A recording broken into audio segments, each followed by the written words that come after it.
الحمد لله الملك القدوس السلام الذي أعطى كل شيء خلقه على الكمال وعلى التمام، رفع السماء بلا عمد والأرض وضعها للأنام، فيها جنات معروشات وغير معروشات والنخل ذات الأكمام، وجبال وظلال ولباس وشراب وطعام، من أطاعه تولاه ومن غفل عنه لا ينساه. وأشهد أن لا إله إلا الله وحده لا شريك له، وأشهد أن نبينا محمدًا خاتم الرسل والأنبياء وإمام المجاهدين والأتقياء، المعصوم صلى الله عليه وسلم، فما أخطأ قط وما أساء. أما بعد، عباد الله، أوصيكم ونفسي بتقوى الله عز وجل، فاتقوا الله عز وجل في كل عمل من أعمالكم وفي كل قول من أقوالكم وفي علانكم وسركم، واطلبوا الرزق الحلال.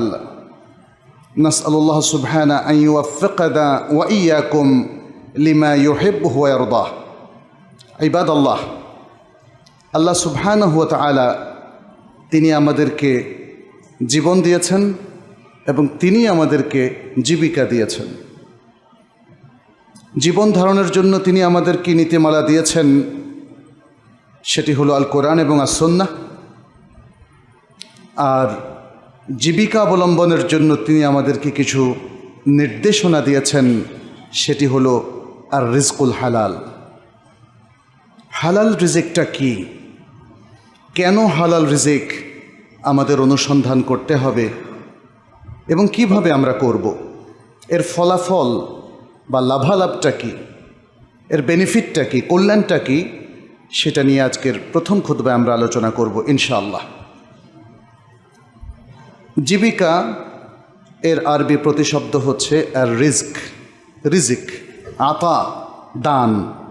এর বাংলা অর্থ করলে মূলত সেটি হয় দান। যা কিছু আল্লাহ আমাদেরকে দান করেছেন আমাদের জীবন ধারণের জন্য সবটাই রিজিক। অতএব রিজিক শুধু টাকা পয়সা নয়, ধন দৌলত স্বর্ণ রূপা নয়, সব কিছু। তিনি যে আমাদের শক্তি সামর্থ্য দিয়েছেন সেটা রিজিক, তিনি যে আমাদেরকে সুস্বাস্থ্য দিয়েছেন সেটা রিজিক, তিনি আমাদেরকে সুস্থভাবে চিন্তা ভাবনা করার তৌফিক দিয়েছেন সেটাও রিজিক। মেধা কিংবা বুদ্ধিবৃত্তিক যে প্রজ্ঞা অথবা যে বিশুদ্ধ বিবেক, আল আকলাস সালিম, এগুলো সবই রিজিক। আমরা একটা সুন্দর সমাজ প্রাপ্ত হওয়া, এটা আল্লাহর রিজিক। শস্য ফসল উদ্ভিদ থেকে প্রাপ্ত ফল সব কিছুই হলো রিজিক।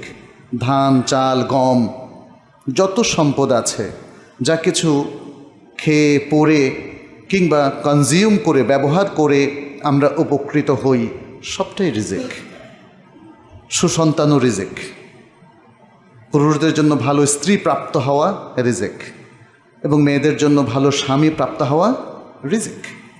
অতএব রিজিকটা সবচেয়ে ব্যাপক একটা বিষয়। সব কিছুর মধ্যে ইসলামের নির্দেশনা হলো হালাল রিজিক অনুসন্ধান করা। কেন হালাল রিজিক অনুসন্ধান করব? কারণ আল্লাহ সুবহানাহু ওয়া তাআলা সকল রিজিকের ক্ষেত্রে, আমরা যে রিজিকের বিষয়টা আপনাদের সামনে তুলে ধরলাম, সকল রিজিকের ক্ষেত্রে পবিত্র রিজিক তালাশ করার নির্দেশনা দিয়েছেন, যেন আমরা কখনোই হারামের মধ্যে না যাই। এমন ঘোষণা তিনি আল কোরআনের মধ্যে বহুবার দিয়েছেন। যেমন সূরাতুল বাকারার 172 নম্বর আয়াতে তিনি বলছেন, ইয়া আইয়ুহাল্লাযীনা আমানু কুলু মিন তাইয়্যিবাতি মা রাযাকনাকুম ওয়াশকুরু লিল্লাহি ইন কুনতুম ইয়্যাহু তা'বুদুন। হে তোমরা যারা ঈমান এনেছ, আমরা তোমাদেরকে যে রিজিক দিয়েছি সেই রিজিকের পবিত্র রিজিক থেকে তোমরা ভক্ষণ করো, তোমরা গ্রহণ করো এবং তোমরা আল্লাহ শুকরিয়া আদায় করো, যদি তোমরা তাঁরই ইবাদত করে থাকো। আল্লাহ তো আমাদেরকে তার ইবাদতের জন্যই প্রেরণ করেছেন। অতএব কোনো বান্দা যদি বিশ্বাস করে এবং চর্চা করে যে সে আল্লাহর ইবাদতই করছে, আল্লাহর শুকরগুজার বান্দা হিসাবে যদি কেউ নিজেকে গণ্য করে, তাহলে তার শুকর করা উচিত এবং তার শুকরিয়ার একটা অংশ হচ্ছে সে পবিত্র রিজিক অনুসন্ধান করবে, ভক্ষণ করবে এবং গ্রহণ করবে। সহিহ মুসলিমে আবু হুরায়রা রাদিয়াল্লাহু তাআলা আনহু থেকে একটি হাদিস বর্ণিত হয়েছে, বিখ্যাত একটি হাদিস। আবু হুরায়রা রাদিয়াল্লাহু তাআলা আনহু বলেন যে রাসূলুল্লাহ সাল্লাল্লাহু আলাইহি ওয়াসাল্লাম বলেছেন, আইয়ুহান নাস ইন্নাল্লাহা তাআলা তাইয়্যিবুন লা ইয়াকবালু ইল্লা তাইয়্যিবা। হে মানব মণ্ডলী, হে মানুষেরা, আল্লাহ পবিত্র, তিনি পবিত্র ছাড়া আর কোনো কিছু গ্রহণ করেন না। ওয়া ইন্নাল্লাহা আমারাল মুমিনিনা বিমা আমারা বিহিল মুরসালিন। আল্লাহ সুবহানাহু ওয়া তাআলা রাসূলদেরকে যে নির্দেশনা দিয়েছিলেন একই নির্দেশ মুমিনদেরকেও দিয়েছেন। রাসূলদের উদ্দেশ্যে তিনি কি বলেছেন? তিনি বলেছেন, ইয়া আইয়ুহার রুসুলু কুলু মিনাত তাইয়্যিবাতি ওয়া'মালু সালিহা ইন্নী বিমা তা'মালুনা আলিম। হে রাসূলগণ, আপনারা পবিত্র খাদ্য থেকে গ্রহণ করুন, পবিত্র খাদ্য ভক্ষণ করুন এবং আমালে সালেহ করুন, ভালো কাজ করুন। আপনারা যা করছেন আমি সে বিষয়ে অবহিত। আল্লাহ বলছেন, আমি সে বিষয়ে অবহিত, আমি তা জানি। আর মুমিনদেরকে তিনি কি বলেছেন? ইয়া আইয়ুহাল্লাযীনা আমানু কুলু মিন তাইয়্যিবাতি মা রাযাকনাকুম।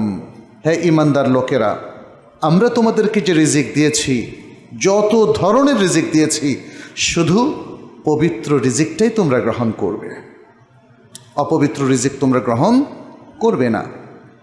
অনেক সময় রিজিক পবিত্রই থাকে কিন্তু আমরাই সেটাকে অপবিত্র করে ফেলি, আমাদের কর্মপন্থার কারণে অথবা আমাদের ইনকামের ভুল পদ্ধতির কারণে, আমাদের সেটাকে নেয়ার পদ্ধতিগত ভুল থাকার কারণে সেটা অপবিত্র হয়ে যায়। যেমন চুরি, যেমন ছিনতাই, যেমন দুর্নীতি, যেমন আত্মসাৎ, যেমন প্রতারণা, যেমন ভেজাল মিশানো, এরকম নানা প্রক্রিয়ার মধ্যে হালালটাও হারাম হয়ে যায়, পবিত্রটাও অপবিত্র হয়ে যায়। কিন্তু একজন মুসলিমকে আল্লাহ সুবহানাহু ওয়া তাআলা নির্দেশ দিয়েছেন, প্রত্যেক মুসলিমকে, উম্মার প্রত্যেক সভ্যকে এবং সদস্যকে আল্লাহ তাআলা বলে দিয়েছেন, পবিত্র খাদ্য ছাড়া, পবিত্র ইনকাম ছাড়া, পবিত্র রিজিক ছাড়া সে যেন কোনোটাই গ্রহণ না করে। আল্লাহু আকবার। আমরা এর বেনিফিটটা নিয়ে আলোচনা করব। এই যে পবিত্র, আপনি যদি এবং আপনারা সবাই যদি পবিত্র খাদ্য গ্রহণ করেন, তাহলে সমাজটাও কিন্তু পবিত্র হয়ে যাবে। তাহলে এর একটা ইম্প্যাক্ট, প্রভাব পড়বে ব্যক্তির উপরে, প্রভাব পড়বে পরিবারের উপরে, প্রভাব পড়বে সমাজের উপরে, প্রভাব পড়বে রাষ্ট্রের উপরে এবং পুরো বিশ্বের উপরে। বৈশ্বিক ব্যবস্থাপনায় আজকে নানা রকম জটিলতা এবং দুর্নীতি আমরা দেখতে পাচ্ছি। এই হাদিসের শেষে এসে রাসূলুল্লাহ সাল্লাল্লাহু আলাইহি সাল্লাম আরেকটা গুরুত্বপূর্ণ প্রসঙ্গ তুলে ধরলেন উম্মার কাছে। তিনি বললেন একজন ব্যক্তির কথা, যাকারা আর-রাজুলা ইউতিলু সাফারা আশআথা আগবারা ইয়ামুদ্দু ইয়াদাইহি ইলা আস-সামাই ইয়া রব ইয়া রব ওয়া মাত'আমুহু হারাম ওয়া মা'কালুহু হারাম ওয়া মাশরাবুহু হারাম ওয়া মালবাসুহু হারাম ওয়া গুযযিয়া বিল হারাম ফাআন্না ইউস্তাজাবা লাহ। আচ্ছা, এখানে তিনি বললেন একজন ব্যক্তির কথা, সে ব্যক্তির দোয়া কবুলই হওয়ার কথা ছিল, কারণ ব্যক্তি ছিল লম্বা সফরে। সফর দোয়া কবুলের একটা মোক্ষম সময়, আপনারা জানেন। যদি সফরটা হয় শুদ্ধ সফর, কোনো পাপের সফর নয়, পুণ্যের অথবা মুবাহ সফর যদি হয়, এমনকি মুবাহ সফরটাও দোয়া কবুলের জন্য উপযুক্ত একটা পদ্ধতি বা মোক্ষম সুযোগ। আচ্ছা, তারপরে যদি হয় লম্বা সফর, তাহলে দোয়া আরও বেশি কবুল হবে। এরপরে সফরে যদি সে ব্যক্তি কর্মক্লান্ত হয়ে যায়, চুল উস্কো খুস্কো হয়ে যায়, তাহলে সেটা আরও বেশি কবুলের উপযোগী। এবং এরপরে যদি সে এই এমত অবস্থায়ও তার রবকে ভুলে যায় না, সে রবের কথা মনে রাখে আর বলতে থাকে ইয়া রব ইয়া রব ইয়া রব তাকাব্বাল মিন্না ইয়া রব, এভাবে যখন সে আল্লাহকে আহ্বান করতে থাকে, দোয়ার মধ্যে ইলহাহ করতে থাকে, সে আল্লাহর কাছে নিজেকে নিবেদন করে প্রকাশ করতে থাকে, আল্লাহ তুমি ছাড়া আমার আর কোনো আশ্রয় নেই, তুমি ছাড়া আমার আর কেউ কল্যাণ দিতে পারে না, তোমার কাছেই আমার আশ্রয়, ইয়া রব তোমার কাছে আমার আশ্রয়, সুতরাং তুমি আমার কল্যাণ করো, আমাকে বারাকা দাও, আমাকে রাহমা দাও। তাহলে বুঝুন, দোয়া কবুল হওয়ার যত উপকরণ এই ব্যক্তির মধ্যে এমত অবস্থায় সবটাই আছে। কিন্তু রাসূলুল্লাহ সাল্লাল্লাহু আলাইহি সাল্লাম বললেন কিভাবে তার দোয়া কবুল হবে। আন্না ইউস্তাজাবু লিযালিক আন্না ইউস্তাজাবু লাহু, কিভাবে তার দোয়া কবুল হবে? তার খাদ্য হারাম, তার পানীয় হারাম, তার লিবাস হারাম, তাকে হারাম খাওয়ানো হয়েছে। ওয়াগুদ্দিয়া বিল হারাম, হারাম রিজিক তাকে গ্রহণ করানো হয়েছে, হোক তার পাকস্থলিতে অথবা তার পকেটে কিংবা তার ব্যাংক ব্যালেন্স অথবা তার বাড়িতে। বুঝতে পেরেছেন? হাদিসকে তো তার মূল অর্থে বুঝতে হবে, মাকাসের সব বুঝতে হবে। যদি বলেন শুধু খাদ্য খাওয়া, পকেটে রাখলে অসুবিধা নেই, বাড়িতে রাখলে বা ব্যাংকে রাখলে অসুবিধা নেই, কিংবা গল্পে কেউ কেউ বলেন, সে গল্পটা সত্য কিনা আমার যথেষ্ট সন্দেহ আছে, যে ঘুষ গ্রহণের সময় বলে যে ড্রয়ারে রেখে যান, অপবিত্র জিনিস হাত দিয়ে স্পর্শ করব না। যেভাবেই হোক না কেন, রাসূলুল্লাহ সাল্লাল্লাহু আলাইহি সাল্লাম সঠিক তথ্যটা উম্মাকে জানালেন, বললেন যে দোয়া কবুলের শতভাগ প্রস্তুতি এবং মোক্ষম সুযোগ তৈরি হলেও, উপস্থিত থাকলেও দোয়া কিন্তু কবুল হবে না যদি রিজিক হালাল না হয়। তাহলে আমরা বুঝতে পারলাম হালাল রিজিকটা কতটা গুরুত্বপূর্ণ। আল্লাহ আমাদের সবাইকে হালাল রিজিকের জন্য তৌফিক দান করুন। হালাল রিজিকের জন্য অনেকেই চেষ্টা করেন, কিন্তু আধুনিক জীবন ব্যবস্থায় এবং আমাদের দুনিয়া প্রীতির কারণে, দুনিয়ার সম্পদের প্রতি লোভের কারণে এবং দুনিয়ার প্রতি আকর্ষণের কারণে আমাদের কিছু গোলমাল হয়ে যায়। এই গোলমালের কারণে সবার মধ্যে গবেষণা করে 4 রকম লোক পাওয়া যায়। একটা জনপদে দেখবেন যে কয় রকম লোক? 4 রকম। সবচেয়ে বেস্ট এবং ভালো যেটা শরিয়া বলেছে আমাদের হওয়ার জন্য, সেটা হচ্ছে যিনি ইনকাম করেন হালাল, খরচও করেন হালাল, তার ইনকাম হালাল এবং যত টাকা তিনি খরচ করেন সবটাই হালাল পদ্ধতিতে করেন। শরিয়া আমাদের কাছে এটাই চেয়েছে, আপনাদের প্রত্যেককে শরিয়া বলেছে তুমি হালাল ইনকাম করো আর খরচও করো হালালভাবে। দ্বিতীয় প্রকার লোক হচ্ছে যিনি ইনকাম করেন হারাম কিন্তু খরচ করেন হালাল। এই ধরনের লোকরা খুব আত্মতৃপ্তি বোধ করে। তারা মনে করে আমার হারাম ইনকাম তো আর কেউ টের পায় নাই, কিন্তু হালাল পথে খরচ করার ব্যাপারে সবাই টের পায়। কিন্তু আর যদি মসজিদে দান করেন লাখ লাখ টাকা, তাইলে তো তিনি দানবীর হয়ে গেলেন। মানুষ জিজ্ঞেসই করে না তার ইনকামটা হালাল নাকি হারাম। আপনাকে যদি আপনার বিপদে সে অনেক বড় অনুদান দেয় কিংবা আপনার চিকিৎসার খরচ বহন করে, সেটাও কিন্তু টের পাওয়া যায় না সে হালাল দিল কি হারাম দিল। ফলে এই প্রকার লোক খুবই আত্মতৃপ্তি বোধ করে, প্রচুর টাকা সে হারামভাবে ইনকাম করে কিন্তু ব্যয়টা তার হালাল। তৃতীয় প্রকার লোক হচ্ছে যে ইনকাম করে হালাল কিন্তু ব্যয় করে অনেক পাপের কাজে। কোথাও কনসার্ট হলে ছুটে যায়, ফ্যাশন শোতে গিয়ে সেখানে বসে থাকে, কিংবা কখনো কখনো মদের আসরে বসে। আর আমাদের দেশের গরিব মানুষও অনেকে, যেমন রিক্সাওয়ালা, আমার মাঝে মাঝে মনে হয় সবচেয়ে পিওর ইনকাম বোধ হয় এদের। কত কষ্ট করে, তাই না? এখানে তো রিক্সাওয়ালাকে কেউ ঘুষ দেয় না, ঘুষ দেয়? সুদ দেয় কেউ? তাহলে এই লোকটা শ্রমজীবী মানুষের মধ্যে একটা শ্রেষ্ঠ মানুষ, যার হারামের সম্ভাবনা খুবই কম, কিন্তু এই লোকটা চুরুট টানে। সিগারেট টানতে দেখছেন না রিক্সাওয়ালাদের? প্রচুর। এই রিক্সা যাবে, দেখবেন যে সে তখনও চুরুট মুখে, তারপরে ফেলে দেয়, তারপরে আপনাকে তোলে। সিগারেট খাওয়া হারাম না হালাল? তাহলে সে এত কষ্ট করে রক্ত পানি করে হালাল ইনকাম করলো, খরচ করলো, কিছু অংশ হারামে। এরকম আরও অনেক দৃষ্টান্ত আছে যারা হালাল ইনকাম করে কিন্তু অনেক পাপের কাজে সে তার এই হালাল ইনকামটা ব্যয় করে।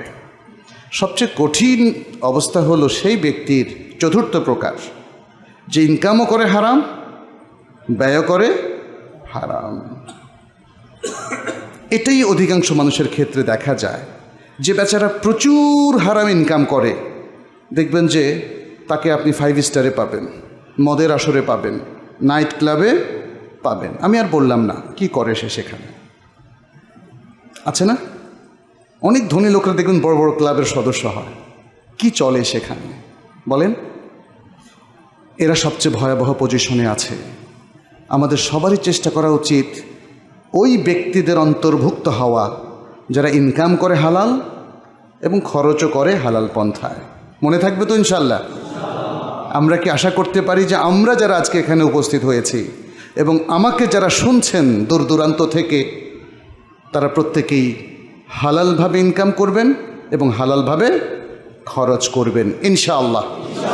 আল্লাহ আমাদের সবাইকে তৌফিক দান করুন। আচ্ছা, এখন আমরা একটু আলোচনায় আসব, সময়ও খুব কম। আমরা একটা আলোচনায় আসব কিভাবে আমরা হালাল ইনকামটা করব। প্রথমে হচ্ছে আমলের মাধ্যমে। নবী সাল্লাল্লাহু আলাইহি সাল্লামের অনেকগুলো হাদিস আছে যাতে তিনি স্পষ্ট করে আমাদেরকে উল্লেখ করেছেন যে শুধু তাওয়াক্কুল নয়, তাওয়াক্কুল তো থাকতেই হবে, তাওয়াক্কুল হচ্ছে ইমানের অংশ। তাওয়াক্কুল বাদ দিলে তো আপনার কিছুই থাকলো না, ইমান এবং তাওয়াক্কুল বাদ দিলে আর কিছুই থাকলো না। কিন্তু তাওয়াক্কুলের পাশাপাশি কি করতে হবে? কাজ করতে হবে, কাজ করতে হবে। আমরা কোরআনেও এর কিছু নির্দেশনা পাই, হাদিসেও নির্দেশনা পাই, এই যে কাজ করার, কাজ করে উন্নয়ন করা। দেখেন অমুসলিমরাও বিগত বছরগুলোতে দেখেন এবং বর্তমানে দেখেন, তারা কাজ করে কিন্তু পৃথিবীর উন্নতি ঘটিয়েছে। জাপান, ফরমোজা, হংকং, মধ্যপ্রাচ্য, দূরপ্রাচ্য কিংবা এরকম বিভিন্ন দেশ, ইউরোপ, আমেরিকা। এটা আল্লাহ তাআলার সুন্নাহ যে উন্নয়নের জন্য আমল লাগবে। উন্নয়নের জন্য কি লাগবে? আমল লাগবে। আল কোরআনে আল্লাহ সুবহানাহু ওয়া তাআলা বলছেন, ফাইদা কুদিয়াতিস সালাতু ফান্তাশিরু ফিল আরদি ওয়াবতাগু মিন ফাদলিল্লাহ, সূরাতুল জুমআর মধ্যে। যখন জুমার সালাতটা শেষ হয়ে যায় তখন তোমরা জমিনে ছড়িয়ে পড়ো এবং আল্লাহর ফদল, আল্লাহর অনুগ্রহ অর্থাৎ আল্লাহর রিজিক অনুসন্ধান করো। সালাতের জন্য এক্সক্লুসিভ কিছু সময় দাও, এই যেমন আমরা দিচ্ছি আজকেও জুমার দিন আমরা সালাতুল জুমা আদায় করছি, জুমার খুতবা শুনছি। তারপরে আমরা কি করব? আমরা রিজিকের সন্ধানে ছড়িয়ে পড়ব। এই নির্দেশনা আল কোরআন আমাদেরকে দিচ্ছে। সূরাতুল আশ-শারহ বা ইনশিরাহের মধ্যে, আলম নাশরার মধ্যে আল্লাহ তাআলা বলছেন, ফাইদা ফারাগতা ফানসাব, যখন তুমি অবসর হয়ে যাবে তখন তুমি কাজে লেগে যাও। আচ্ছা, এরপরে আল্লাহ সুবহানাহু ওয়া তাআলা বললেন যে লাইসা আলাইকুম জুনাহুন আন তাবতাগু ফাদলাম মির রাব্বিকুম। এটা হজের মধ্যে। অনেকে বলে হজ করতে গিয়ে আপনি ব্যবসা করেন। আল্লাহ বলছে ব্যবসাতে সমস্যা নাই, হজটা যদি ঠিক থাকে ব্যবসাতে সমস্যা নাই। মুমিন তো এটাই। আল্লাহ তাআলা এমন একটা সায়েন্টিফিক পদ্ধতি আমাদেরকে দিয়েছেন যে আমরা সালাতটা যখন পড়ব মনোযোগ থাকবে সেখানে। এরপরে আমি আবার দুনিয়াদারির মধ্যে সম্পৃক্ত হতে কোনো বাধা নাই, যদি আমার দুনিয়াদারিটা হালাল পদ্ধতিতে হয়ে থাকে। সিস্টেম তো একই। একটা জায়গায় আমি এক্সক্লুসিভলি আল্লাহর ইবাদত করলাম, আরেকটা জায়গায় আমি দুনিয়ার কাজের মাধ্যমে আল্লাহর ইবাদত করলাম। হালালভাবে আমল করা, এটা কি ইবাদত না? হালাল রিজিক অনুসন্ধান করা, এটা কি ইবাদত না? এর জন্য কি আপনি সওয়াবপ্রাপ্ত হবেন না? আপনি যদি হালাল রিজিক অনুসন্ধান করেন, ইনকাম করেন, এখানে যেমন সওয়াব, আবার হালালভাবে যখন খরচ করবেন সেখানেও সওয়াব। সুবহানাল্লাহ। এটাই হচ্ছে মুসলিমদের দেখেন কিভাবে আল্লাহ তাআলা মাল্টিপল বেনিফিট দিয়ে দিয়েছেন। সহিহ মুসলিমের বর্ণনা এসছে, আপনারা জানেন, হাত্তা মা তাদাউ ফি ইমরাতিক, এমনকি যেই লোকমাটা তুমি তোমার প্রিয়তমা স্ত্রীর মুখে তুলে দাও সেটাও সাদাকা, সেটাও সাদাকা, সওয়াবের এটা একটা উপলক্ষ, একটা উপায়। অতএব আপনি আপনার সন্তানকে অথবা আপনি যাদেরকে যা খাওয়াচ্ছেন আপনার ইনকাম থেকে, শুধু ফকির মিসকিন না, আপনার পরিবারভুক্ত আপনার প্রিয়জনকে, মা বাবা সন্তান সন্ততিকে যা খাওয়াচ্ছেন সেটাও সাদাকা, সেটাও সাদাকা।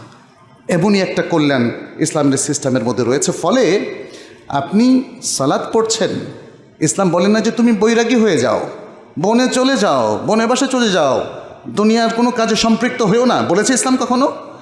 বরং ইসলাম বলেছে দুনিয়ার প্রত্যেকটা কাজে তোমার উপস্থিতি চাই, কিন্তু হালালভাবে।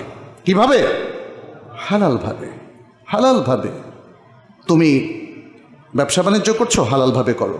তুমি বিক্রেতা, হালাল সম্পদ বিক্রি করো, হালাল সম্পদ প্রডিউস করো।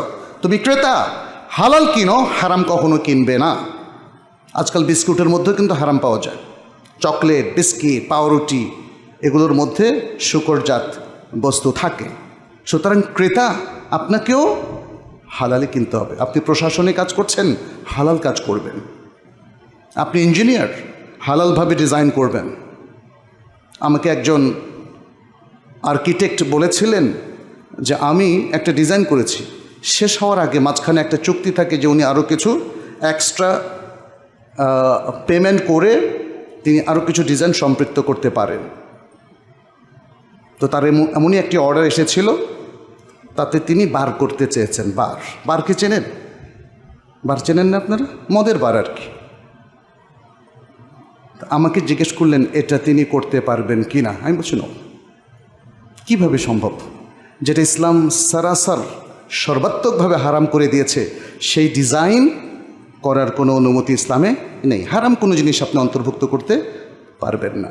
যাই হোক, এভাবে প্রত্যেকটা জায়গায় আমাদেরকে হালালটাকে এস্টাবলিশ করতে হবে। হালাল এস্টাবলিশ করলে সবটাই আমাদের ইবাদতের অন্তর্ভুক্ত হয়ে যাবে। আমাদের ইবাদতও, যেটা এক্সক্লুসিভ ইবাদত, সালাত, সাওম, হজ, যাকাত, তার পাশাপাশি আমাদের দৈনন্দিন কাজকর্মও ইবাদতের অন্তর্ভুক্ত হয়ে যাবে। আল্লাহ সুবহানাহু ওয়া তাআলা দেখেন তার মুখলেস বান্দারা যারা ব্যবসা বাণিজ্যে ব্যাপৃত, কিন্তু ব্যবসা বাণিজ্য তাকে আল্লাহর যিকির থেকে আলাদা করে না, গাফিল করে না, তাদের কিন্তু প্রশংসা করেছেন। বলেছেন কি? সূরাতুন নূরের 37 নম্বর আয়াতে, রিজালুল লা তুলহিহিম তিজারাতুন ওয়ালা বাইউন আন যিকরিল্লাহ। এরা এমন মানুষ যাদেরকে গাফিল করে না দুনিয়ার কোনো তেজারাত অথবা বেচা কেনা আল্লাহর যিকির হতে, আল্লাহর স্মরণ হতে। এরা প্রতিনিয়ত সালাত ঠিক মতো পড়ে, এরা আল্লাহর কোরআনকে তেলাওয়াত করে, আল্লাহর কোরআনের নির্দেশনাকে মনে রাখে, এবং প্রত্যেকটা কাজে আল্লাহ এবং তার রাসূল সাল্লাল্লাহু আলাইহি সাল্লাম যেইভাবে করতে বলেছেন, যেই পদ্ধতিতে করতে বলেছেন এবং যেই হালালের সীমানার মধ্যে থাকতে বলেছেন, তারা অক্ষরে অক্ষরে সেটা পালন করে। মূলত মনে রাখবেন, আপনি যদি 5 ওয়াক্ত নামাজ পড়েন, এরপর গিয়ে ঘুষ খান কিংবা সুদি কারবারে সম্পৃক্ত থাকেন অথবা কোনো দুর্নীতির পার্ট হয়ে যান, তাহলে আপনাকে মনে রাখতে হবে আপনাকে আপনার দুনিয়া গাফিল করে ফেলেছে। আপনি এই আয়াতের সেই ব্যক্তিদের অন্তর্ভুক্ত হবেন না যাদের প্রশংসা আল্লাহ সুবহানাহু ওয়া তাআলা করেছে। কারণ গাফলতির কারণেই তো আপনি হারামের মধ্যে সম্পৃক্ত হলেন। অতএব এই আয়াত বলছে সেই সকল মানুষ যাদেরকে বেচা কেনা, দুনিয়ার তেজারাত, দুনিয়ার বিজনেস যাদেরকে গাফিল করেনি আল্লাহ স্মরণ থেকে। আর কোরআন কিন্তু আরও বলে দিয়েছে কোন ধরনের অ্যাক্টিভিটিস হালাল রিজিকের জন্য করা যেতে পারে এবং কোনটা অ্যাভয়েড করা যেতে পারে। এটা একটা মূলনীতির মতো। ওয়া আহাল্লাল্লাহুল বাইআ ওয়া হাররামার রিবা। আল্লাহ বেচা কেনাকে, ট্রেডিংকে, বিজনেসকে আল্লাহ তাআলা হালাল করেছেন, কিন্তু রিবাকে, সুদকে অথবা সুদভিত্তিক যে কোনো কার্যক্রমকে আল্লাহ হারাম করে দিয়েছেন।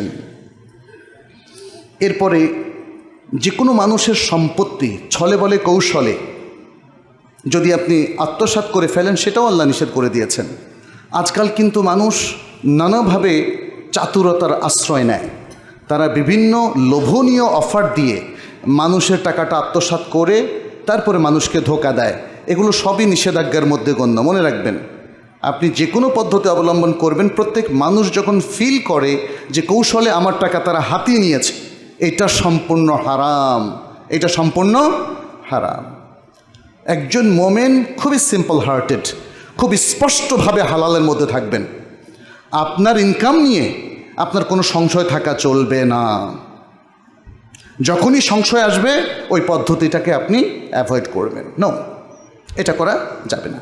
আমরা দেখতে পাচ্ছি, আমি নিজেও অনেক মানুষের কাছে কৌশল এবং প্রতারণার শিকার হই। এটা করা যাবে না। আমাদের মানুষেরা মনে করে যে কেউ যদি আমার কাছে চালাকি এবং প্রতারণা করে কিছু করে সেটা খারাপ, কিন্তু আমি করলে নো প্রবলেম, তাই না? ঠিক এই কায়দার কারণে আজকে দেখেন সমাজের সবাই ভেজাল খাচ্ছে। যে বেচারা ফলের মধ্যে, শাকসবজির মধ্যে ভেজাল মিশায়, ঔষধ মিশায়, সেই বেচারা মনে করে আমি তো মিশাচ্ছি, অন্যটা তো নিশ্চয়ই ভালো। এই চিন্তা করতে করতে সমাজের সবাই এখন ভেজাল, প্রতারণা, দুর্নীতির মধ্যে আকণ্ঠ নিমজ্জিত হয়ে যাওয়ার কারণে এই সমাজে অর্গ্যানিক কোনো খাদ্য এখন আর নাই। খুঁজে বের করাও কঠিন। আল্লাহ সুবহানাহু ওয়া তাআলা বলছেন, ইয়া আইয়ুহাল্লাযীনা আমানু লা তাকুলু আমওয়ালাকুম বাইনাকুম বিল বাতিল ইল্লা আন তাকুনা তিজারাতান আন তারাদিম মিনকুম। সূরাতুন নিসা 29 নম্বর আয়াত। হে ঈমানদার লোকেরা, তোমরা তোমাদের পরস্পরের মধ্যে বাতিল পন্থায় কোনো সম্পত্তি ভক্ষণ করো না, আত্মসাৎ করো না, অর্জন করো না, গ্রহণ করো না। তবে এটা যদি তোমাদের পারস্পরিক সম্মতির ভিত্তিতে তিজারাত হয়ে থাকে, ব্যবসা বাণিজ্য হয়ে থাকে, তাহলে সেটা জায়েজ হবে। তবে এর সাথে আরেকটা শর্ত আছে, শরিয়া লঙ্ঘন না হওয়া চাই, শরিয়ার নির্দেশনা লঙ্ঘন হবে না। ইসলাম তো আসলে মানুষকে কর্মমুখী করে, ইসলাম মানুষকে বেকারত্বের দিকে ঠেলে দেয় না। রাসূল সাল্লাল্লাহু আলাইহি ওয়াসাল্লামের অনেকগুলো হাদিস থেকে আপনারা এর প্রমাণ পাবেন। অতএব আপনি যদি বলেন আমি ইমানদার মানুষ, আল্লাহওয়ালা মানুষ, চারিদিকে সব উল্টাপাল্টা চলছে, আমি ঘরে বসে আল্লাহ আল্লাহ করবো আর আল্লাহ খাওয়াবেন, আল্লাহ কি খাওয়াবেন? এটা আল্লাহর সিস্টেমের মধ্যে পড়ে না। আপনি মনে করবেন না যে সেই মারিয়ামকে আল্লাহ সুবহানাহু ওয়া তাআলা যেভাবে জাকারিয়া আলাইহিস সালামের মাধ্যমে খাদ্য দিয়েছেন, এটা একটা এক্সেপশনাল কেস, একটা বিশেষ কারণে, বিশেষ নিদর্শন প্রদর্শনের জন্য আল্লাহ সেটা করেছেন। কিন্তু এটা আল্লাহর সিস্টেম নয়, সাধারণের জন্য এটা আল্লাহর সিস্টেম নয়। অতএব আপনি যদি ঘরে বসে থাকে 1000 রাকাত নামাজও পড়েন, হঠাৎ করে খাদ্য আসবে না, ফেরেশতাদের মাধ্যমে কোনো খাদ্য আসবে না। কারণ কি? আল্লাহ উম্মার জন্য নির্ধারণ করে দিয়েছেন আমল করা। দেখেন, আমরা কিছু হাদিস আপনাদের কাছে তুলে ধরতে চাই। আনাস রাদিয়াল্লাহু তাআলা আনহু থেকে একটা হাদিস বর্ণিত হয়েছে, যে হাদিসটি আবু দাউদ, বাইহাকি বর্ণনা করেছেন এবং তিরমিজি, নাসাই এই ঘটনাটা বর্ণনা করেছেন। ইমাম তিরমিজি বলেছেন এই হাদিসটা হাসান, এবং শুআইব আল আরনাউত তিনি বলেছেন ইমাম আহমদ এবং ইবনু মাজাহ হাসান বর্ণনায় এই হাদিসটা বর্ণনা করেছেন। আচ্ছা, হাদিসটা কি? এক ব্যক্তি এসে নবী সাল্লাল্লাহু আলাইহি সাল্লামের কাছে মানে কিছু চাইলো, তখন নবী সাল্লাল্লাহু আলাইহি সাল্লাম বললেন, তোমার ঘরে কিছু আছে কিনা? তোমার ঘরে কিছু আছে কিনা? সে বলল, হ্যাঁ, আমার ঘরে দুটো জিনিস আছে। একটা হচ্ছে এক ধরনের একটা লিবাস, চাদর টাইপের কাপড় আছে এক ধরনের, আর আরেকটা হচ্ছে একটা পাত্র আছে যেখানে পানি রাখি আমি। তখন নবী সাল্লাল্লাহু আলাইহি সাল্লাম বললেন, দুটো নিয়ে আসো। নিয়ে আসার পরে সাহাবারা ছিলেন, বললেন, এটা কেউ কিনবা? একজন বললেন যে হ্যাঁ কিনবো, 1 দিরহাম দিয়ে। তখন তিনি বললেন, অনেকটা নিলামের মতো আর কি, বললেন যে আর কেউ কি একটু বাড়াই দিবা? আরেকজন বলল আমি 2 দিরহাম দিয়ে কিনবো। তখন নবী সাল্লাল্লাহু আলাইহি সাল্লাম সেই দুটো জিনিস 2 দিরহামে বিক্রি করে 1 দিরহাম তাকে দিয়ে বললেন, তুমি তোমার আর্জেন্ট নিডটা, যেহেতু তোমার ঘরে সব অভুক্ত মানুষ, 1 দিরহাম দিয়ে তাদের প্রাথমিক চাহিদাটা মেটাও। আর 1 দিরহাম দিয়ে তিনি বললেন, কি করলেন, যে তুমি একটা কাদুম অর্থাৎ কুড়াল টাইপের একটা কিছু, এটা তিনি কিনলেন, কিনে তাকে বললেন কাঠ নিয়ে আসো, কাঠ দিয়ে সেটাকে কাঠুরের জন্য কাঠ লাগিয়ে উপযোগী করে দিলেন। তারপর বললেন, ইযহাব ফাহতাতিব, তুমি যাও বনে কাঠ কাটো, কাঠ গিয়ে বিক্রি করো। দীর্ঘ হাদিস আমরা এখানে বললাম না। এখানে রাসূল সাল্লাল্লাহু আলাইহি সাল্লাম ওই ব্যক্তিকে দেখেন শিখিয়ে দিলেন মাত্র 2 দিরহাম দিয়ে কি করে স্বাবলম্বী হতে হয়। হালাল নাকি হারাম বলেন? হালাল, হালাল। একজন ব্যক্তি গর্ববোধ করতে পারে, আমি আমার শ্রম দিয়ে নিজের পায়ে দাঁড়িয়েছি আল্লাহর রহমত। কার রহমতে? আল্লাহর রহমত। তাহলে এটা আপনার বুদ্ধি নয়, এটা প্রফেটিক ওয়ে, প্রফেটিক সিস্টেম। নবী সাল্লাল্লাহু আলাইহি ওয়াসাল্লাম এই সিস্টেমটা পুরো উম্মাকে শিখিয়ে দিয়ে গেছেন।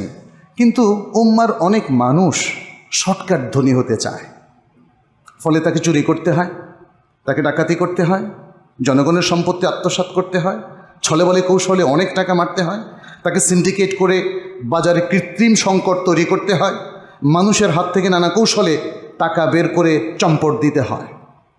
এসব কিছুই হচ্ছে আসলে অতি লোভের কারণে। আচ্ছা, দ্বিতীয় আরেকটা হাদিস একটু বলি। এটা বুখারী মুসলিমের হাদিস, আবু হুরায়রা রাদিয়াল্লাহু তাআলা আনহু থেকে এসেছে। নবী সাল্লাল্লাহু আলাইহি ওয়াসাল্লাম বলেন, লা আন ইয়াহতাতিবা আহাদুকুম হুজমাতান আলা যাহরিহি খায়রুন মিন আন ইয়াসআলা আহাদান ফায়ুতিয়াহু আও ইয়ামনাহু। তোমাদের কেউ একজন কাঠের একটা বোঝা বন থেকে কেটে সে তার পিঠে বহন করে নিয়ে সেটাকে বিক্রি করে ইনকাম করা তার জন্য উত্তম কোনো মানুষের কাছে ভিক্ষা চাওয়ার চাইতে। হয় তাকে দিল অথবা তাকে বললাম দেব না তোমাকে, মাফ করো।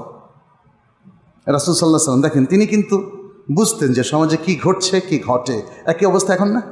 আপনি দেখেন অনেক ভিক্ষুককে আপনারা বলেন যে মাফ করো, কারণ আমাদের সন্দেহ হচ্ছে সে সত্যিকার ভিক্ষুক নয়, সে সিন্ডিকেটের একজন সদস্য। এবং এটাই এখন অনেক বেশি। আমরা অনেকেই প্রিফার করি আমাদের গরিব আত্মীয় স্বজনকে দেওয়া, রাস্তার ফকিরকে না। রাস্তার ফকির যদি আপনি দেন তো দিলেন, আপনার নিয়ত যদি শুদ্ধ থাকে সেটা কিন্তু অপরাধ নয়। কিন্তু দেখবেন যে এক শ্রেণীর ভিক্ষুক বেড়ে যাবে, রাস্তায় ভিক্ষুকে ভরে যাবে। আর এই ভিক্ষুকদের ইনকাম কিন্তু অনেক বেশি। আমি যতটুকু খবর জানি এক একজন ভিক্ষুক 2000-3000 টাকা ডেলি ইনকাম করে। একজন শ্রমিক কত? যাই হোক, আর ইসলাম ভিক্ষাবৃত্তিকে কিন্তু কখনোই সমর্থন করে না, যদিও যারা আপনার কাছে কিছু চায় তাকে দিতে বলেছে, নিডি তাকে কিছু চাহিদা তার পূরণ করার জন্য দেওয়ার কথা বলেছে। আচ্ছা, আরেকটা হাদিস বলি, এটা সিলসিলাতুল আহাদিস আস-সাহিহার মধ্যে শেখ আলবানী অন্তর্ভুক্ত করেছেন। রাফি বিন খাদিজ রাদিয়াল্লাহু তাআলা আনহু থেকে নবী সাল্লাল্লাহু আলাইহি ওয়াসাল্লাম বলেন, আতিয়াবুল কাসবি আমালুর রাজুলি বিয়াদিহি। সবচেয়ে উত্তম এবং পবিত্র ইনকাম হচ্ছে ব্যক্তি যদি নিজের শ্রম এবং কাজের মাধ্যমে সেটাকে অর্জন করে, সেটা সবচেয়ে উত্তম। ওয়া কুল্লু বাইইন মাবরুর, আর প্রত্যেক পবিত্র এবং মাকবুল বেচা কেনা, অর্থাৎ শরীয়তসম্মত বেচা কেনাটাও সেটা সবচেয়ে উত্তম এবং পবিত্র ইনকাম, যদি আপনি শরীয়তসম্মত বেচা কেনা করেন। আরেকটা হাদিস একটু বলি, সেটি হলো বাইহাকির মধ্যে আনাস রাদিয়াল্লাহু তাআলা আনহু থেকে বর্ণিত। তিনি বলেন, রাসূল সাল্লাল্লাহু আলাইহি ওয়াসাল্লাম বলেছেন, আমা ইন্নাহু ইন কানা ইয়াসআ আলা ওয়ালিদাইহি আও আহাদিহিমা ফাহুয়া ফি সাবিলিল্লাহ ওয়া ইন কানা ইয়াসআ আলা নাফসিহি ফাহুয়া ফি সাবিলিল্লাহ। ব্যক্তি যদি কাজ করে খায়, খেয়ে সে যদি তার বাবা মা এবং অথবা তাদের যে কোনো একজনের জন্য খরচ করে, রাসূল সাল্লাল্লাহু আলাইহি ওয়াসাল্লাম বলছেন এটা বিমানজিলাতিল জিহাদি ফি সাবিলিল্লাহ, এটা আল্লাহর পথে জিহাদ করার সমপরিমাণ সওয়াব। অথবা ব্যক্তি যদি তার নিজের জন্যও এভাবে কাজ করে, কষ্ট করে কাজ করে সে ইনকাম করে, তাহলেও ফাহুয়া ফি সাবিলিল্লাহতে আল্লাহর পথে জিহাদে থাকার মতো সওয়াব লাভ করবে। সুবহানাল্লাহ। আরেকটা হাদিস বলে এই চ্যাপ্টারটা শেষ করব। এটা হলো সহিহ বুখারী সহ ইমাম মুসনাদের ইমাম আহমদ এর মধ্যে বর্ণনা করা হয়েছে। আল মিকদাম ইবনে মাদি কারুব, নবী সাল্লাল্লাহু আলাইহি ওয়াসাল্লাম বলেন, মা আকালা তাআমান কাত্তু খায়রান মিন আন ইয়াকুলা মিন আমালি ইয়াদিহি। মা আকালা আহাদুন তাআমান কাত্তু, কোনো ব্যক্তি তার নিজের কাজ করে সে কাজ থেকে ইনকাম করে যা খেয়েছে তার চেয়ে উত্তম খাবার সে আর কখনো খায় নাই। তাহলে অন্য আরেকজনের খাবারের চাইতে তার নিজের পরিশ্রম থেকে লব্ধ যে ইনকাম সেটা দিয়ে যদি সে খায় সেটা সবচেয়ে উত্তম বলে নবী সাল্লাল্লাহু আলাইহি ওয়াসাল্লাম বলেছেন। ওয়া ইন্না নাবিয়াল্লাহি দাউদ কানা ইয়াকুলু মিন আমালি ইয়াদি। আর আল্লাহর নবী দাউদ তিনিও বিশ্বের শ্রেষ্ঠ একজন নবী, এবং শুধু নবী না, তিনি সম্রাট ছিলেন বা মালিক বাদশাহ ছিলেন। তিনিও কিন্তু নিজের কাজ করতেন। আর রাসূল সাল্লাল্লাহু আলাইহি ওয়াসাল্লামের গার্হস্থলীর যদি হাদিসগুলো আপনারা জানেন যে তিনিও তার গৃহস্থলী কাজে পরিবারকে সাহায্য করতেন এবং নিজের এই যে কাজ করে খাওয়া একই কথা। আপনি বাইরে কাজ করাটাও কাজ, আর ঘরে কাজ করাটাও কাজ। আমরা অনেক সময় ঘরের কাজকে কাজ মনে করি না, এই জন্য আমরা অনেকেই আমাদের ভাইরা স্ত্রীদের উপর খুবই খড়গহস্ত। তারা মনে করে তুমি তো সারাদিন বসেই থাকো ঘরের মধ্যে, আল্লাহু আকবার। কিন্তু তার কর্মঘণ্টা হিসাব করেন, যেই ঘরে 2-3টা বাচ্চা আছে, সারাদিন মেয়েরা যে পরিশ্রম করে এটা বিশাল।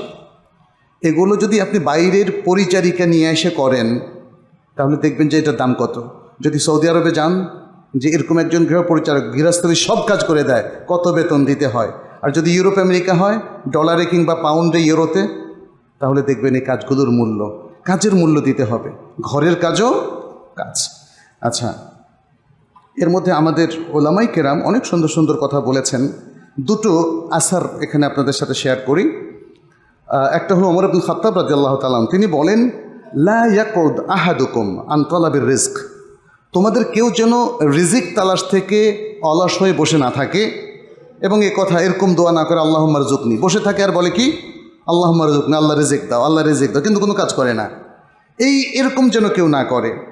ফাকাদ আলিমতুম আন্নাস সামাআ লা তুমতিরু যাহাবান ওয়ালা ফিদ্দা, তোমরা তো জেনেই গিয়েছ যে আসমান থেকে কোনো স্বর্ণ এবং রূপা বৃষ্টি আকারে বর্ষিত হয় না। হয়? দেখেছেন কেউ? বড় জোর শিলায় বৃষ্টি দেখেছেন, দেখতে অনেকটা রূপার মতো লাগে, কিন্তু আসলে কি রূপা? রূপা না। আচ্ছা, ওমর ইবনুল খাত্তাব রাদিয়াল্লাহু তাআলা আরেকটা কথা আছে, তিনি বললেন, আমি দেখি মানুষকে, যাকে দেখে আমি মুগ্ধ হয়ে যাই, কিন্তু যখন তাকে আমি জিজ্ঞেস করি তার কি কোনো পেশা আছে, সে কি কোনো পেশায় নিয়োজিত আছে, যখন লোকজন বলে যে না, ও অলস, সে কোনো পেশায় নিয়োজিত নেই, তখন আমার চোখ থেকে তাকে সরিয়ে ফেলি, অর্থাৎ আমি তাকে অপছন্দ করি। বুঝতে পেরেছেন? তাহলে দেখেন আমাদের সালাফ, আল্লাহ রাসূল সাল্লাল্লাহু আলাইহি ওয়াসাল্লাম, তিনিও কাজের প্রতি গুরুত্ব দিয়েছেন, এবং ওমর ইবনুল খাত্তাব রাদিয়াল্লাহু তাআলা আনহু তিনিও কাজের কথাই বলেছেন। আর আহমদ ইবনে হাম্বল, তাকে জিজ্ঞেস করা হয়েছিল, মা তাকুলু ফি মান জালাসা ফি বাইতি আও মসজিদিহি, যে ব্যক্তি তার ঘরে বসে থাকে অথবা মসজিদে বসে থাকে, তার ব্যাপারে তোমার কি মতামত? তিনি বললেন, লা আমালু শাইআন হাত্তা ওয়াকালা লা আমালু শাইআন হাত্তা ইয়াতিয়ানি রিজকি, সে ঘরে বসে থাকে অথবা মসজিদে বসে থাকে আর বলে যে আমার কাছে রিজিক না আসা পর্যন্ত আমি কোনো আমলই করব না, আমি ইবাদত দিয়ে রিজিকটা অর্জন করতে চাই। তখন আহমদ বললেন, হাদা রাজুলুন জাহলুল ইলম, এই লোকটা তার কোনো জ্ঞানই নাই, সে অজ্ঞ মূর্খ একজন মানুষ। আমা সামিআ কাওলান নবী সাল্লাল্লাহু আলাইহি ওয়াসাল্লাম, এই লোক কি রাসূল সাল্লাল্লাহু আলাইহি ওয়াসাল্লামের সেই বাণী শোনেনি যেখানে রাসূল সাল্লাল্লাহু আলাইহি ওয়াসাল্লাম বলেছেন, ওয়া জুইলা রিজকি তাহতা যিল্লি রুমহি, আর আমার রিজিক আমার বর্ষার নিচে দেয়া হয়েছে, অর্থাৎ পরিশ্রম এবং সংগ্রামের উপর ভিত্তি করে আমার রিজিক আল্লাহ সুবহানাহু ওয়া তাআলা দিয়েছেন। অতএব আমাদেরকে সেই কথাটা মনে রাখতে হবে। আমি খুব সংক্ষেপে আপনাদেরকে আর কয়েকটা পয়েন্ট শুধু বলে যাই। তাহলে আপনি রিজিকের জন্য আমল করবেন না, যে আমলটার কথা নবী সাল্লাল্লাহু আলাইহি ওয়াসাল্লাম বলেছেন, তার সাহাবায়ে কেরাম বলেছেন, আল্লাহর নবী দাউদ আলাইহিস সালাম আমল করতেন। এই আমলের তাহলে মূলনীতিটা কী হবে? আমি শুধু মূলনীতিগুলো বলে যাই, প্রত্যেকটা মূলনীতির অনেকগুলো দলিল আছে। 1 নম্বর হচ্ছে, আমলটা হতে হবে সততাপূর্ণ এবং শরীয়ত সিদ্ধ। আমলটা হতে হবে সততাপূর্ণ এবং শরীয়ত সিদ্ধ। শরীয়ত লঙ্ঘন করে, অর্থাৎ ইসলামকে লঙ্ঘন করে কোনো আমল করা যাবে না। তাহলে যে আমলের মধ্যে সুদ আছে, যে আমলের মধ্যে ঘুষের সুযোগ আছে, যে আমলের মধ্যে দুর্নীতির সম্পৃক্ততা আছে, যে আমলের মধ্যে কোনো না কোনোভাবে হারামের সম্পৃক্ততা আছে, সে আমলটা শরীয়ত সম্মত হবে না। দ্বিতীয় হচ্ছে, তার যে আমল, যেটা দিয়ে সে রিজিক অনুসন্ধান করে, আখিরাত থেকে তাকে বিযুক্ত করবে না, অর্থাৎ আখিরাত থেকে তাকে আলাদা করে ফেলবে না। যেমন নামাজ আখিরাতের আমল, এবং তার আরও অন্যান্য আখিরাতমুখী যে কার্যক্রম আছে, যে আকীদা বিশ্বাস আছে। খেয়াল রাখবেন, আখিরাত বলতে আপনি শুধুমাত্র নামাজ বুঝলে হবে না, অর্থাৎ যেই কার্যক্রম, ঈমান, আকীদা, মুআমালাত এবং ইবাদতের মাধ্যমে আমরা আখিরাতকে পাই, সাফল্য পাই, সেটা হচ্ছে আমাদের আখিরাত। তাহলে আপনার এই সব কিছু থেকে আমল যেন আপনাকে বিচ্ছিন্ন করে না ফেলে। তৃতীয় হচ্ছে, আল্লাহ সুবহানাহু ওয়া তাআলা আপনাকে যতটুকু রিজিক দিলেন এই হালাল আমলের মাধ্যমে ততটুকুতেই সন্তুষ্ট থাকা, ততটুকুতেই সন্তুষ্ট থাকা। চতুর্থ হলো যে আপনার অনেক সময় পদ পদবীর কারণে সুযোগ আসতে পারে কিছু উপরি ইনকামের, অবৈধ ইনকামের, হারাম ইনকামের প্রভাব খাটিয়ে আপনি সেটা কখনোই করা জায়েজ হবে না। অর্থাৎ প্রভাব খাটিয়ে অথবা আমার এই পদবীর কারণে এমন আমল করা যাবে না যে আমলের মাধ্যমে আমার কিছু হারাম ইনকাম হতে পারে। পঞ্চম যে বিষয়টা সেটা হচ্ছে আপনি যখন নিজে ফ্রিল্যান্সার হিসাবে কাজ করবেন আপনি স্বাধীন, কিন্তু যখন অধীনস্থ হয়ে কাজ করবেন তাহলে আপনি আপনার চুক্তি পূর্ণ করবেন, ফাঁকি দেওয়া যাবে না।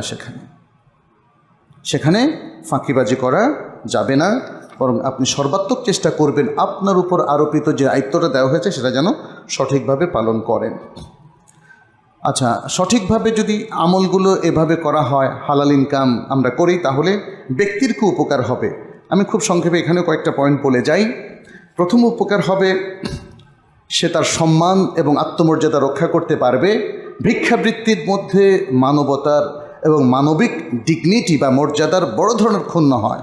মানুষ নিজেকে আসলে হেয় প্রতিপন্ন করে, সেটা থেকে মানুষ মুক্ত হয় যদি আত্মমর্যাদা সম্পন্ন হালাল ইনকামের মধ্যে সে থাকে। দ্বিতীয় হচ্ছে তার সম্পদ, তার সন্তান সন্ততি এবং তার কাজ সব কিছুতে বরকত হয়। যেহেতু সে দ্বীনের পথে আছে, সে ইমানের পথে আছে, সে তাকওয়ার পথে আছে, অতএব আল্লাহর পক্ষ থেকে বরকত প্রাপ্তির যত শর্ত আছে সে সেটা পূরণ করলো। ফলে সে অল্প ইনকাম করলো, সেখানে বারাকা, তার সন্তান সন্ততির মধ্যেও বারাকা এবং তার কাজের মধ্যেও বারাকা। তৃতীয় হচ্ছে দোয়া কবুল। হালাল ইনকাম হলেই দোয়া কবুল হবে, হালাল ইনকাম না হলে দোয়া কবুল হবে না।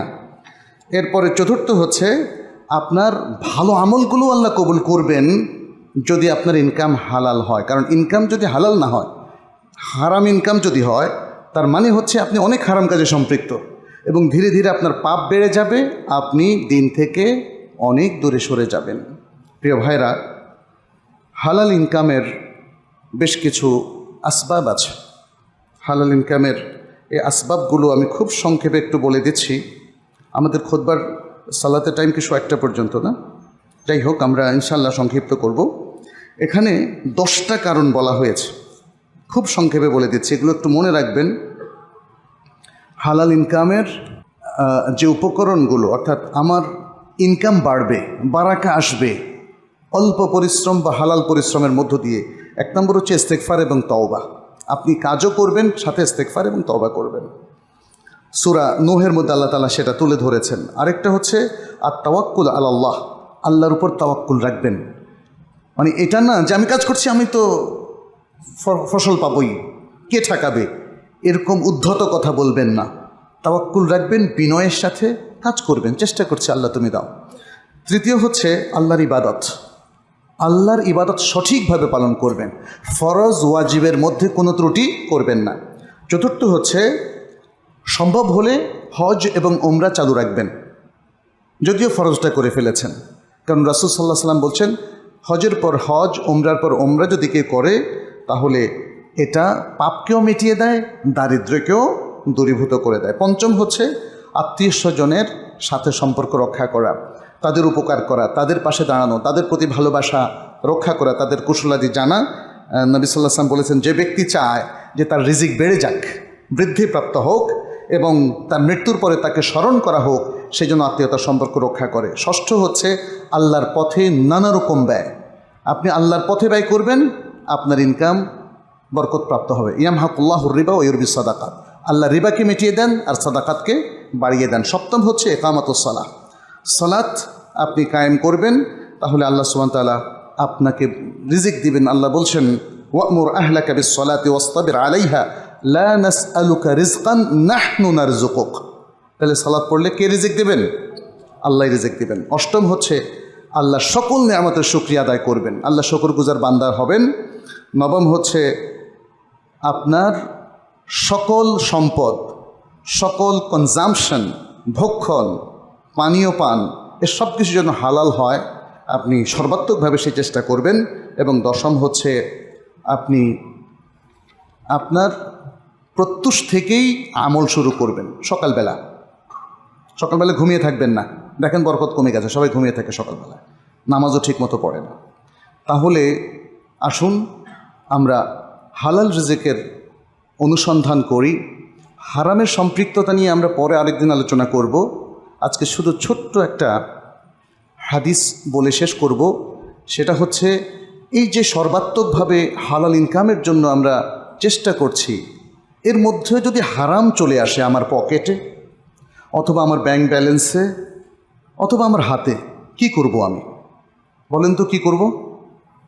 এটাকে বলা হয় পিউরিফিকেশন। আপনি হাতকে পবিত্র করবেন, ব্যাংক অ্যাকাউন্টকে পবিত্র করবেন, অথবা হারাম থেকে আপনার হালালকে পবিত্র করবেন। কিভাবে? ওটাকে হারাম মালের খাতে আপনি ব্যয় করবেন, নিজেকে মুক্ত করবেন, যাতে করে আপনার ভেতরে কখনো হারাম না ঢুকে। আবু বকর রাদিয়াল্লাহু তাআলা আনহু থেকে বিশুদ্ধ হাদিস এটাই বর্ণিত হয়েছে যে তার একজন পরিচারক ছিল যে তার খারাজগুলো আদায় করে তার জন্য নিয়ে আসতো। তিনি সেখান থেকে কখনো কখনো ভক্ষণ করতেন। একবার সে একটা খাদ্য নিয়ে আসলো, আবু বকর রাদিয়াল্লাহু তাআলা সেটা খেয়ে ফেললেন আগের মতোই। বললেন যে আপনি কি জানেন কি আমি এনেছি? আপনি জিজ্ঞেস না করে দেখি খেয়ে ফেললেন। বললেন যে বলো তো দেখি। আসলে তো আমাদের এই সাহাবারা জৌলুষ্ম জীবনযাপন করতেন না, একটু খাদ্য পেলেই ওনাদের অভুক্ত ছিলেন। কি সিম্পল লাইফ! আল্লাহ আল্লাহ বলল যে এটা হচ্ছে আমার জাহেলি যুগে আমি গণনার কাজ করতাম, জ্যোতিষের কাজ করতাম। আর আমি জ্যোতিষ কাজ আসলে জানতাম না, ধোঁকা দিতাম মানুষকে, মিথ্যা কথা বলতাম যে আমি প্রকৃত জ্যোতিষী। এ কথা আসলে সব জ্যোতিষী মিথ্যাবাদী, এটা কিন্তু মনে রাখবেন। সব জ্যোতিষী মিথ্যাবাদী। জ্যোতিষ যদি সত্য হয় তাহলে তো আল্লাহর সাথে শরিক হয়ে যায়। আল্লাহর সাথে কোনো শরিক আছে বলেন না? যাই হোক, বললেন যে আমি গণনার কাজ করে এটা পেয়েছি। তখন তিনি সাথে সাথে আঙ্গুল ঢুকিয়ে বমি করে সেটা বের করলেন। আচ্ছা, ঘটনাকে আপনি ঘটনা হিসাবে দেখবেন না, এটা হচ্ছে মানে এভিডেন্স অফ পিউরিফিকেশন অফ হারাম মাল। হারাম মাল যদি আমরা কনজাম করে ফেলি তাহলে সেটাকে পিউরিফাই করার দলিল এটা। অতএব আমাদেরকে মনে রাখতে হবে যে যেটা পেটে অলরেডি চলে গেছে, আমরা হলে হয়তো বলতাম হচ্ছে গেছে এখন কী করা, কিন্তু না, তিনি পাকস্থলী থেকেও সেটা বের করলেন। তাহলে এতটা সিরিয়াস আমাদেরকে হতে হবে প্রিয় ভাইরা। হালাল রিজিক ছাড়া এই সমাজ সুন্দর হবে না। হালাল রিজিক ছাড়া কোনো মোমেন প্রকৃত মোমেন হবে না। কারণ হারাম রিজিক আমাদেরকে পৃথিবীর সমস্ত পাপের মধ্যে আজকে ডুবিয়ে দিয়েছে, নিমজ্জিত করে দিয়েছে। আমরা দেখতে পাচ্ছি এই হারাম রিজিকের কারণে এবং হারাম পন্থায় নিজেদেরকে ভাসিয়ে দেওয়ার কারণে সারা পৃথিবী আকণ্ঠ অন্যায়, অবিচার, ব্যভিচার, অশ্লীলতার মধ্যে ডুবে গেছে। এই পৃথিবীকে রক্ষা করতে পারে ইসলামের এই পদ্ধতিটা, সেটা হলো হালাল রিজিকের অনুসন্ধান, হালালভাবে ইনকাম করা এবং হালালভাবে খরচ করা। আল্লাহ আমাদের সবাইকে তৌফিক দান করুন। আকুলু কাউলি হাদা ওয়া আস্তাগফিরুল্লাহ লি ওয়া লাকুম ওয়া লিসাইরিল মুসলিমিন ফাস্তাগফিরুহু ইন্নাহু হুয়াল গাফুরুর রহিম। আলহামদুলিল্লাহি রাব্বিল আলামিন ওয়াল আকিবাতু লিল মুত্তাকিন ওয়া উসাল্লি ওয়া উসাল্লিমু আলা নাবিয়িনা মুহাম্মদ ওয়া আলা আলিহি ওয়া আসহাবিহি আজমাইন। ইবাদাল্লাহ ইত্তাকুল্লাহ ওয়াত্তাবিউ সুন্নাতা নাবিয়্যিকুম ওয়া কুনু ইবাদাল্লাহিস সালিহিন وكونوا عباد الله المتقين المؤمنين المخلصين. اللهم تقبل منا إنك أنت السميع العليم وتب علينا إنك أنت التواب الرحيم.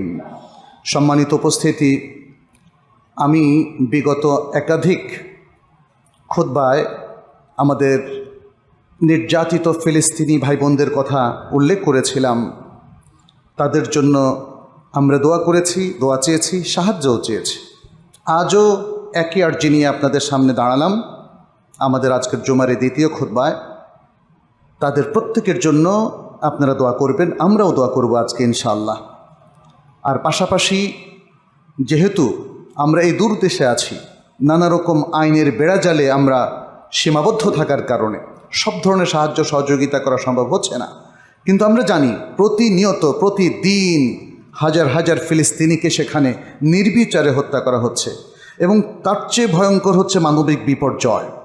হসপিটালে তারা ঠিকমতো চিকিৎসা পাচ্ছে না, তারা পান করার পানি পাচ্ছে না, তাদের খাদ্যের ভয়ঙ্কর অভাব বিশ্বের সবাই চেয়ে চেয়ে দেখছে। এর মধ্যে যাদের হার্টটা সফট, যারা উম্মাকে ভালোবাসে, মুসলিমদেরকে ভালোবাসে, তারা তাদের সাহায্যের হাত বাড়িয়ে দিয়েছেন। এই মসজিদ কর্তৃপক্ষ তিনিও সাহায্য সহযোগিতাগুলো যদি আপনারা 2 হাত ভরে আজকে সাহায্য করেন, সেটা প্রপার চ্যানেলে পৌঁছে দেবেন ইনশাল্লাহ। এবং আজকে আমরা বলবো আপনারা মসজিদের জন্য নয়, আমাদের ফিলিস্তিনি ভাই বোনদের জন্য, শিশুদের জন্য, মুসলিম সেখানে যারা নির্যাতিত হচ্ছে তাদের জন্য 2 হাত ভরে আজকে একটু সাহায্য সহযোগিতা আপনারা করেন। আমাদের মোতাওয়াল্লি সাহেব তিনি ইনশাল্লাহ এটাকে পৌঁছে দেওয়ার ব্যবস্থা করবেন। আপনারা করবেন তো ইনশাল্লাহ? জি। আর পাশাপাশি তাদের জন্য আমরা একটু দোয়া করি। দোয়াটার যেন আনুষ্ঠানিক না হয়। আমরা কি আমাদের যে সকল মুসলিম ভাইরা পৃথিবীর বিভিন্ন জায়গায় নির্যাতিত হচ্ছে তাদের কথা কি স্মরণ করি? স্মরণ করলে নিজেরাও ভালো হয়ে যাওয়ার কথা। আল্লাহ কিন্তু নানা কারণে মানুষকে এভাবে অবস্থায় পেলেন। ভালো মোমিনদের যদি কখনো এরকম হয় তাহলে বুঝতে হবে সেটা হলো পরীক্ষা, সেটা হলো পরীক্ষা। অতএব আমরা আল্লাহর কাছে দোয়া করব তিনি যেন পৃথিবীর যত নির্যাতিত মুসলিম এবং মানুষ রয়েছে তাদেরকে নির্যাতন থেকে রক্ষা করেন। ইসলাম কিন্তু অমুসলিমদেরকে নির্যাতন করার কোনো অনুমতি দেয় নাই, এটাও মনে রাখবেন। আর আজকে শুধু ধর্মীয় কারণে, মুসলিম হওয়ার কারণে এই ফিলিস্তিনের মুসলিমদেরকে বাস্তব ভিটা থেকে তাদেরকে বের করে দেওয়া হয়েছে। ফিলিস্তিনের ইতিহাস যারা জানেন, এটা মুসলিমদেরই ভূমি, মুসলিমরা শুরু থেকে ছিল। নবী আদম আলাইহিস সালাম তিনি বাইতুল্লাহর পরে এই আল মসজিদুল আকসার তিনি বুনিয়ান তৈরি করেছিলেন, এটা ইতিহাস সাক্ষী। বুখারী সহ অন্যান্য হাদিস থেকে আমরা সেই ইতিহাস জানি। পরবর্তীতে ইব্রাহিম আলাইহিস সালাম এবং ইসমাইল আলাইহিস সালাম তারাও এই এলাকাতেই বসবাস করতেন এবং নবী আম্বিয়াদের বিশাল আবাসভূমি ছিল এটা। যাই হোক, আমরা জানি যে আজকে ইসলামের কারণেই তাদের উপর এই স্টিম রোলার, অত্যাচার স্টিম রোলার চাপানো হচ্ছে। আল্লাহ যেন তাদেরকে রক্ষা করেন, আল্লাহ যেন তাদেরকে এই মাজাক থেকে সব ধরনের সহযোগিতা প্রদান করেন।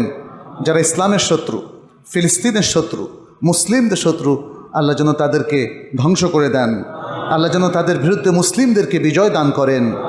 আল্লাহ যেন সারা পৃথিবীর সকল মুসলিমকে সকল ধরনের নুসরাত দিয়ে সাহায্য সহযোগিতা করেন। اللهم انصر أهل فلسطين يا رب العالمين. اللهم ارزق إخواننا في فلسطين الصمود والقوة والغلبة في وجه الطغيان وانصرهم يا رب العالمين. اللهم انصر المستضعفين من المؤمنين والمسلمين من أهل فلسطين ومن غيرهم في أعمار الأرض يا رب العالمين.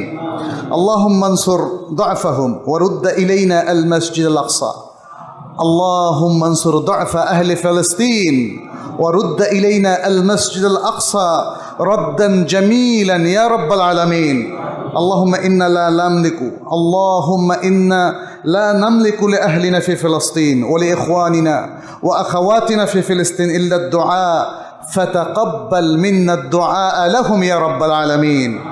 اللهم احفظهم بحفظك، اللهم احفظهم بحفظك يا رب العالمين، وانصرهم واخذل على من خذلهم يا رب العالمين. اللهم انصر أهل فلسطين على من عاداهم يا رب العالمين. اللهم صوب رميهم وثبت أقدامهم يا رب العالمين. اللهم اجعل نار أعدائهم بردا وسلاما على أهل فلسطين وعلى إخواننا وأخواتنا المسلمين والمسلمات في فلسطين يا رب العالمين. تقبل منا إنك أنت السميع العليم وتب علينا إنك أنت التواب الرحيم. اللهم أعز الإسلام والمسلمين، اللهم أعز الإسلام والمسلمين واخذل الكفر والكافرين. اللهم عليك بأعدائك أعداء الدين، أعداء الإسلام والمسلمين يا رب العالمين. اللهم فرج هم المهمومين من المسلمين واقض الدين عن المدينين واشف مرضانا ومرضى المسلمين يا رب العالمين. تقبل منا إنك أنت السميع العليم وتب علينا إنك أنت التواب الرحيم. ربنا آتنا في الدنيا حسنة وفي الآخرة حسنة وقنا عذاب النار ربنا لا تزغ قلوبنا بعد إذ هديتنا وهب لنا من لدنك رحمة إنك أنت الوهاب عباد الله إن الله يأمر بالعدل والإحسان وإيتاء ذي القربى وينهى عن الفحشاء والمنكر والبغي يعظكم لعلكم تذكرون فاذكروه يذكركم واشكروه يزدكم ولذكر الله أكبر والله يعلم بما تصنعون وأقيموا الصلاة